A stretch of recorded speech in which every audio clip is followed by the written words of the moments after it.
नमस्कार, मैं नवीन राजवाले। SBCN times में आपका स्वागत है। दिखाते हैं खबरें प्रमुखता से। जिले में नियम विरुद्ध संचालित 23 नर्सिंग होमों के लाइसेंस मुख्य चिकित्सा स्वास्थ्य अधिकारी द्वारा निरस्त किए गए थे। संचालित नर्सिंग होमों से विभाग द्वारा व्यवसायिक अनुज्ञा भवन पूर्णता प्रमाण पत्र, अग्निशमन अनापत्ति पत्र संबंध में प्रस्तुत दस्तावेज की मांग की गई थी। जिले के 2 आलोक हॉस्पिटल मंदसौर, सुयस हॉस्पिटल भैंसोदा मंडी द्वारा इन दस्तावेजों की पूर्ति की गई। साथ ही 2 nursing home noble hospital Bhanpura, city light hospital Shamgarh के द्वारा अभ्यावेदन प्रस्तुत नहीं किए जाने से इनकी अनुमति निरस्त कर दी गई। शेष 19 नर्सिंग होम की खानापूर्ति समय सीमा में आती है तो उन्हें भी संचालित करने की अनुमति विभाग द्वारा की जाएगी। मंदसौर जिले के 23 नर्सिंग होमों को मुख्य चिकित्सा एवं स्वास्थ्य अधिकारी द्वारा निरस्ती का आदेश जारी किए गए थे, क्योंकि उसके पीछे कारण बताया गया था कि उनके पास कुछ जो खानापूर्ति की जाना चाहिए थी नर्सिंग होम संचालन के लिए, वो खानापूर्ति की कमी थी। उन खानापूर्ति कमी होने के कारण CMHO कार्यालय से उनको पत्र जारी किए गए थे और उसके बाद जिला प्रशासन ने उनको 2 माह का समय दिया था कि आप 2 माह के अंदर उन सारी खानापूर्तियों को पूर्ति करते हुए कार्यालय को प्रेषित करें और कार्यालय द्वारा फिर अगर वो पूर्तियों को देख लेते हैं तो उसके पश्चात उन्हें पुनः परमिशन प्रदान की जाएगी। इसी प्रकार आज पता लगा है कि कुछ नर्सिंग संचालकों द्वारा कुछ खानापूर्ति कर कार्यालय को दी गई है। हम पता करते हैं, हमारे साथ CMHO डॉक्टर अनिल नकुम है, उनसे बात करते हैं कि किन किन हॉस्पिटलों द्वारा खानापूर्ति कर ली गई है और उन्हें कब परमिशन दी जाएगी। आइए हम बात करते हैं अनिल नकुम से। नमस्कार डॉक्टर साहब, SBCN टाइम्स में आपका स्वागत है। नमस्कार। कितने नर्सिंग होमों की खानापूर्ति आपके पास पूरी हो चुकी है? हमने 23 हॉस्पिटल को दिया था, उसमें से 2 हॉस्पिटल ने अभी खानापूर्ति कर दी। अब मंदसौर में आलोक नर्सिंग होम के द्वारा भवन अनुज्ञा भवन की प्रमाण पत्र हमें प्रस्तुत कर दिया गया है, तो उनको वापस नर्सिंग होम चलाने की परमिशन इस कार्यालय के द्वारा दी जा रही है। साथ ही भैंसोदा मंडी का सुयस हॉस्पिटल है, उसके द्वारा भी फायर NOC की प्रमाण पत्र हमें प्रस्तुत कर दिया गया, तो उसको भी चलाने की अनुमति प्रदान कर रहे हैं। बाकी अब 21 में से 2 चालू हो गए और 2 नर्सिंग होम के द्वारा किसी भी तरह का आवेदन प्रस्तुत नहीं किया गया था, तो उनकी अनुमति हमने पहले ही खत्म कर दी। वो दोनों नर्सिंग कौन कौन से हैं? नोबल हॉस्पिटल भानपुरा एवं सिटी लाइट हॉस्पिटल शामगढ़। इन दोनों हॉस्पिटल द्वारा कोई आवेदन नहीं दिया गया था, इसके कारण उनकी अनुशंसा निकली गई और उनको निरस्त कर दिया।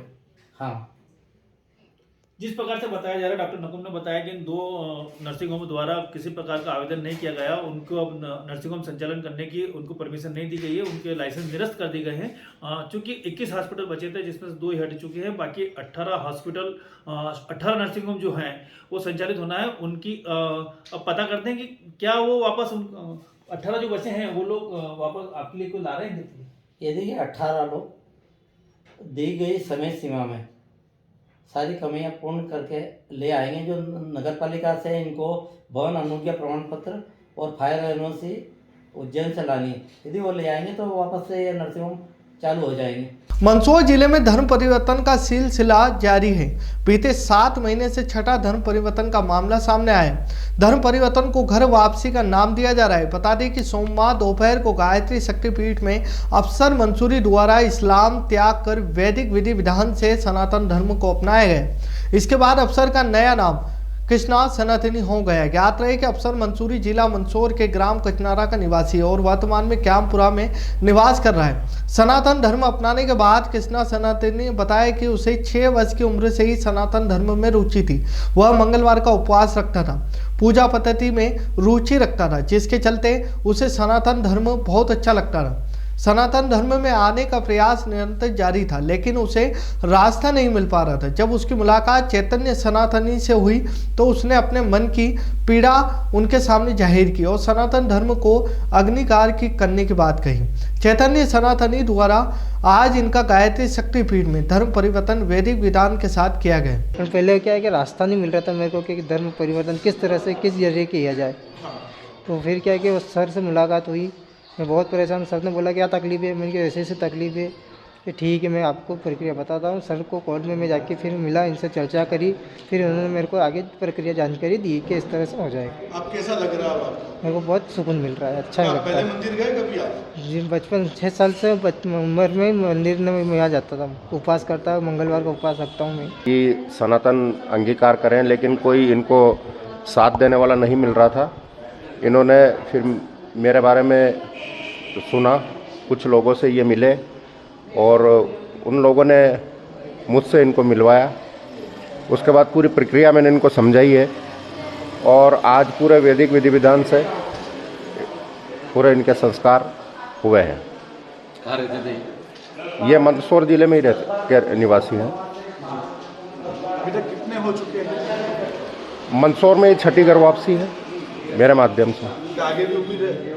हूणों को पराजित करने वाले सम्राट यशोधर्मन को मंदसौर कलेक्टर द्वारा अपने एक वक्त में ब्राह्मण कहे जाने की बात को लेकर जाट समाज काफी आक्रोशित है। आज जाट तेजवीर सेना द्वारा सुशासन भवन में तेजवीर सेना द्वारा जाट सम्राट यशोधर्मन को ब्राह्मण बताए जाने के बाद को लेकर मुख्यमंत्री के नाम ज्ञापन सौंपा गया। साथ ही तेजवीर सेना द्वारा जिला कलेक्टर से यह मांग की गई कि वह अपने व्यक्तित्व समाचार पत्रों के माध्यम से वापस ले और यह बताने की कृपा करे कि सम्राट यशोधर्मन जाट समाज से थे। और आपको बता दें कि 8 दिसंबर को गौरव दिवस के दौरान तेलिया तालाब पर सम्राट यशोधर्मन की आदमकद प्रतिमा का मुख्यमंत्री शिवराज सिंह चौहान द्वारा अनावरण भी किया गया था। जैसा कि 5वीं-6वीं शताब्दी के जाट राजा यशोधर्मन जी जाट राजा थे, उन्होंने हूणों को पराजित किया था और नगर पालिका ने जो उनकी मूर्ति का अनावरण किया है तेलिया तालाब पे, उसको अनावरण करने के बाद हमने कलेक्टर साहब को पहले भी बता दिया था कि ये जाट समाज के राजा हैं। उसके बाद भी एक दैनिक भास्कर की बाइट आती है, उनमें कलेक्टर साहब ने बताया कि ये ब्राह्मण थे। उसका हमारे पूरे समाज में विरोध है। जब ये हमने कलेक्टर साहब को साक्ष्य दे दिए थे, उसके बाद भी ब्राह्मण बताना कहीं ना कहीं जाट समाज में बहुत आक्रोश है। हमने आज कलेक्टर साहब से चर्चा की है तो उन्होंने बताया है कि मैं इस विषय को मीडिया में फिर खंडन करूंगा। अगर वो खंडन नहीं करते हैं और उनकी बाइट बहुत जल्दी खंडन की नहीं आती है तो जाट समाज फिर आंदोलन करने के लिए तैयार रहेगा। हम संयुक्त विचार करके और एक यशोधर्मन की मूर्ति स्थापना की गई, जो जाट समाज के लिए बड़ा हर्ष का विषय है, क्योंकि वो जाट सम्राट थे। परंतु देखा गया है कि पत्रिका समूह के माध्यम से पिछले महीने की नवंबर में उसे ब्राह्मण समुदाय का बताया गया है, जिसका धरातल पर विरोध हुआ था। उसको लेकर हमने पिछली 7 तारीख को कलेक्टर महोदय को ज्ञापन के माध्यम से अवगत कराया था। परंतु वह अवगत कराने के बाद वह कई ऐतिहासिक साक्ष्य उसके साथ संलग्न करने के बाद जब अनावरण होता है तब कलेक्टर साहब की बाइट आती है। उसमें उनके द्वारा पुनः दैनिक भास्कर के माध्यम से ब्राह्मण बताया गया, जिसका लेकर जबरदस्त विरोध हुआ है और जाट समाज आक्रोशित है, जिससे हर जगह से जाट उठ के आए। हम यही चाहते हैं कि कलेक्टर साहब उसका खंडन करें और वहाँ पर जो शिलालेख लगा उसमें वृक वंश जाट राजा जो थे उनका वृक गोत्र था वो अंकित हो। यही हम सभी की मांग है और जल्द से जल्द इसमें सुधार किया जाए। हम 5 दिन का समय देते हैं, वरना हम आगे की और भी रूपरेखा तैयार करने की आश्वासन दिया कलेक्टर साहब से और तहसीलदार से ज्ञापन दिया आपको? कलेक्टर साहब ने आश्वासन दिया है कि मैं जरूर इस मुद्दे में आपकी सहायता करूंगा और मीडिया की बाइट में जरूर इस बात का खंडन करूंगा। तो हमें आपने इस मामले को लेकर कलेक्टर साहब से अनावरण के पहले मुलाकात की थी, उस सामने भी आपने साक्ष्य दिए थे, पर क्या लगता है? जी, हमने साक्ष्य दिए थे और कलेक्टर साहब कहीं ना कहीं एक जिले के मुखिया है जो सर्व समाज को लेकर चलते हैं, परंतु उनके मुँह से सीधा ब्राह्मण समाज को के साथ जाना कहीं ना कहीं गलत है और विचारणीय विषय है। इससे हमारी भावनाएं आहत हुई है और जाट समाज आक्रोशित है। तो राजेश जाट, जिला अध्यक्ष, राष्ट्रीय जाट तेजवीर सेना। मंदसौर जिले के मल्हारगढ़ तहसील के अंतर्गत ग्राम पंचायत थरोड़ में सर्व रोग निदान निःशुल्क स्वास्थ्य शिविर का आयोजन संपन्न हुआ।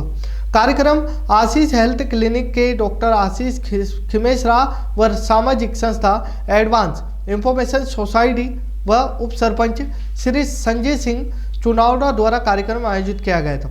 सर्व निदान निःशुल्क स्वास्थ्य शिविर में सामान्य चिकित्सा के अंतर्गत पेट संबंधी समस्याओं का उपचार जैसे गैस बनना, लंबे समय से कब्ज मूत्र रोग, पेशाब में जलन होना, बार बार पेशाब आना, पथरी का उपचार, गठिया, कमर दर्द, गर्दन का दर्द, बदन दर्द, मांसपेशियों का दर्द, उपचार शुगर, रक्तचाप, थायराइड, हृदय रोग पर दर्द, हार्मोन संबंधी उपचार, कान का रोग, कम सुनाई देना आदि का उपचार, एलर्जी की समस्या, ऐठन आदि का उपचार, न्यूरोलॉजी, नसों का दर्द, निसंतानता, पीलिया, थाइफाइड, लीवर संबंधित बीमारी, मलेरिया, अन्य बुखार संबंधी उपचार के साथ चर्म रोग विशेषज्ञ द्वारा एवने पीपल्स महोत्सव का इलाज, चेहरे के गड्ढों एवं काले चट्टे का हटाएं, चेहरे व आंखों के नीचे कालापन, बालों का झड़ना, सफ़ेद दाग व अन्य दागों का इलाज, मस्सों को हटाना, छाया का इलाज, चेहरे की झुर्रियाँ, ढीलेपन को हटाने जैसी बीमारियों के विशेषज्ञ डॉक्टरों की उपस्थिति में संपन्न हुआ। शिविर में आए सैकड़ों ग्रामीणों ने अनेक प्रकार की बीमारियों की जांच कर उपचार किए, साथ ही निःशुल्क दवाइयाँ वितरण की। संयोजन से और ग्राम थड़ोद और उजागरिया दोनों ही ग्राम के ग्रामवासियों ने काफी लाभ लिया है, जिसमें स्त्री रोग विशेषज्ञ भी हैं, दंत एवं मुख रोग चिकित्सक हैं और आंखों के भी जांच यहाँ हो रही है। तो लगभग सभी ने लाभ लिया है और निःशुल्क दवाइयाँ भी यहाँ वितरित की गई हैं। जिन्हें गंभीर समस्या है उन्हें आगे ट्रांसफर किया है। आगे इसकी पूरी टीम द्वारा यहाँ पर शिविर में सेवा दी जा रही है।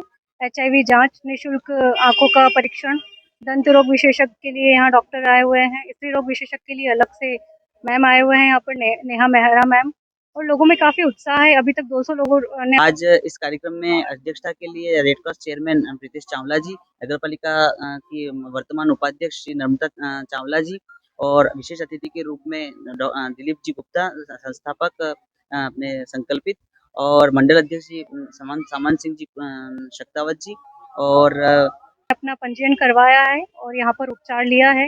इसके साथ ही साथ निःशुल्क दवाइयाँ भी वितरित की जा रही है। गांव थड़ोद में काफी उत्साह है इसको लेकर। अभी भी आप देख रहे हैं 11 बजे से कैंप चल रहा है। 2 बजे ग्राम पंचायत थड़ोद और ग्राम उजागरिया में आज आशीष हेल्थ क्लिनिक और एम्स संस्था के माध्यम से सर्व रोग निदान शिविर आयोजन किया गया है। इस शिविर में हमने स्त्री रोग विशेषज्ञ की सुविधाएं ली है। जनरल फिजिशियन, नेत्र रोग, दंत रोग और जनरल जितने भी प्रकार की बीमारियां हैं उन सब का आज हमने निःशुल्क ट्रीटमेंट, निःशुल्क चिकित्सा दी जा रही है। इसमें हमको जो सहयोग मिला है, आशीष हेल्थ क्लिनिक जो लगातार सभी क्षेत्रों में, ग्रामीण क्षेत्रों में, शहरी क्षेत्रों में एक निःशुल्क शिविर का लगातार जो कार्यक्रम कर रहे हैं, उस कार्यक्रम के तहत आज ग्राम थड़ोद में यह कार्यक्रम रखा गया है। निःशुल्क शिविर रखा गया है। शिविर में जितनी दवाइयां हैं, सर्व रोग सभी निःशुल्क दी जा रही है। नेत्र रोग के लिए लाभ मुनि नेत्र चिकित्सालय द्वारा हमको पूरी सुविधाएं यहाँ दी गई है, जिसमें आंखों का आई का फ्री चेकअप है। फ्री चेकअप के बाद निःशुल्क मेडिसिन भी है, दवाइयाँ भी है, और जिन लोगों को मोतियाबिंद और कोई ऑपरेशन का जिनको नीड है, जरूरत है, वो भी वहाँ हॉस्पिटल में उनकी सुविधाएं फ्री दी जाएगी। सर समथिंग कितने भी यहाँ तक पेशेंट आए हैं, किस तरह से? लगभग 11 बजे से ये निःशुल्क शिविर स्टार्ट हुआ है, चालू हुआ है, जिसमें करीबन 250 मरीज अभी तक लाभान्वित हो गए हैं, जिसमें बच्चे, बड़े, बुजुर्ग, ANC पेशेंट जो महिलाएं हैं, सभी लाभान्वित हुई हैं। ग्रामीण क्षेत्र में शिविर है, किस तरह से ज्यादा पेशेंट किस तरह के आए हैं? इन जनरल अवेयरनेस थोड़ी कम होती है। वैसे तो हम लोग बहुत डेवलप हो चुके हैं और स्वच्छता को भी हम अपना चुके हैं, फिर भी cough cold, anti cough cold जो सर्दी खांसी के जो ट्रीटमेंट है वो ज़्यादा पेशेंट आए हैं इसके लिए, और महिला संबंधी रोग वाले पेशेंट ज़्यादा मिले हैं। देखते रहे SBCN टाइम्स।